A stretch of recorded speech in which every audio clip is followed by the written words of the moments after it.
امين. السلام عليكم جميعا. السلام على السادة المشاهدين الكرام وعلى أساتذتنا الأفاضل الحاضرين معنا. طبعا في إطار أن يتأسس الإسلام في التاريخ من خلال نماذج توزعت قيم هذا الدين وروح هذا الدين في مصادق واقعية وتاريخية حملت هذا الدين إلى الإنسانية في إطار مفهوم النموذج المفتوح الذي ورث الدين عن منشئه عن معلنه النبي محمد صلى الله عليه وسلم. كيف تمثلت تلك الأجيال بكافة أطيافها قيم هذا الدين وكيف عملت على تنزيله على أرض الواقع.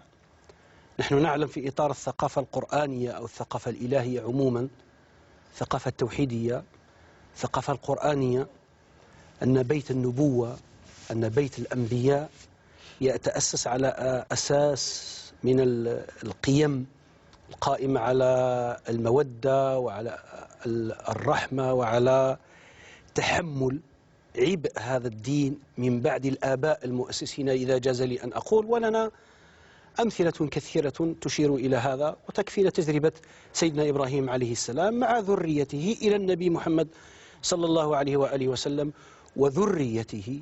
النبي كانت ذريته في أبناء بنته، وهذا من الألطاف ربما التي جعلت هذا الرجل يورث في أبناء بنته، وهذا ما جعل هاتين الشخصيتين كما وصفتا من جدهما الحسن والحسين سبطان من الأسباط، ووردت بصيغ الانفراد الحسن سبط من الأسباط، الحسين سبط من الأسباط.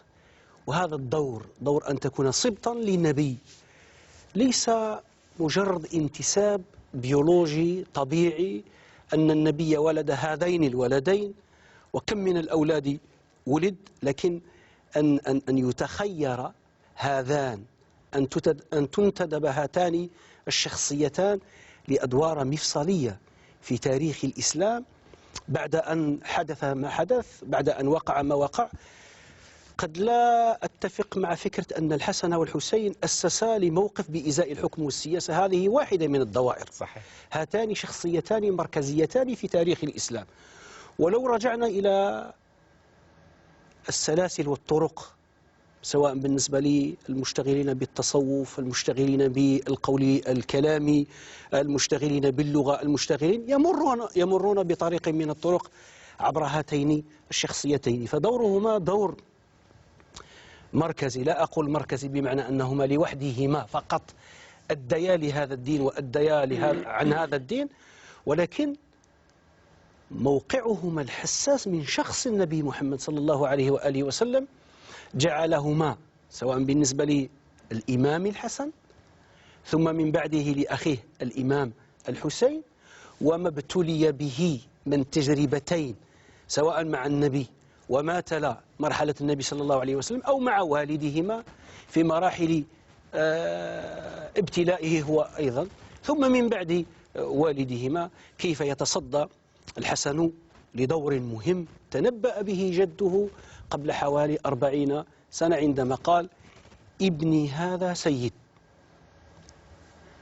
عسى الله، وهي صيغ روائية مختلفة، عسى الله أو أحتسب على الله أو سيجعل الله أو سيصلح الله به بين فئتين، بين طائفتين، بين فريقين، بين من المؤمنين، عندما يشير النبي صلى الله عليه وسلم إلى أن ابنه سيد.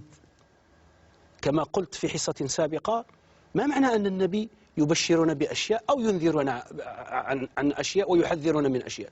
هو يؤسس لموقف. ما دام قال ابني هذا سيد، معنى هذا أنه ينتدب الأمة إلى أن تميل إلى رأيه، باعتبار أن رأيه سيكون هو الرأي الأصوب أو هو الرأي الأصح، باعتبار ما تلقاه من تربية، ما تلقاه من قيم، ما تلقاه من أهلية معنوية وأخلاقية، كونهما ابني النبي محمد صلى الله عليه وسلم، كونهما ورثاه أو ورثيه عفوا، كونهما وما إلى ذلك من التوصيفات أو الأوصاف التي ستؤهل هاتين الشخصيتين ليكون دورهما دورا مركزيا في الإسلام. الحسن بصورة، وهي أنه لا أقول تنازل، وإنما أقول جمع الأمة بموقف لافت ذكي، وهو صورة من صور الألطاف الإلهية بالنسبة لهذه الشخصية. ثم من بعده أخيه الحسين لما شعر أن الأمور بلغت مبلغا صحيح ليس فيه فصال للتراجع أو لا أقول التخاذل أو السكوت. ومن أغرب النصوص الروائية، وأختم بهذا النص، حديث لأنس بن خالد الأنصاري، وهذه الشخصية لم يعرف لها صحبة مع النبي إلا بحديث واحد، أن النبي لقيه ومعه الحسين قال: ابني هذا سيقوم أو سيخرج برواية مختلفة: من أدركه منكم فلينصره. وكان فعلا هذا الصحابي من المستشهدين بين يدي الإمام أبي عبد الله الحسين رضي الله عنه. معناه في النهاية أن هاتين الشخصيتين هي من الشخصيات الإسلامية التي أدت دورا مركزيا وجذريا، لا أقول لوحدهما، وإنما كان دورهما دورا تأسيسيا مكملا لبقية أدوار أخرى، وهو ما سيحقق نقطة ربما ستسألوني عنها فيما بعد، فكرة انفصال القيادة السياسية عن القيادة الفكرية الروحية في الأمة، لا ذلك الانفصال الميكانيكي الذي يجعلهم في نوع من التدابر وفي نوع من الشحناء، ولكن الانفصال الذي سيؤهل هذه الفئة لكي تؤدي دورا بالنسبة لبقية الوظائف الأخرى. إذن ليس فقط وظيفة لهاتين الشخصيتين وظيفة سياسية أو حكمية فقط، وإنما هي وظيفة كلية بالنسبة للإسلام بما فيها دائرة الحكم. شكرا جزيلا دكتور الحاج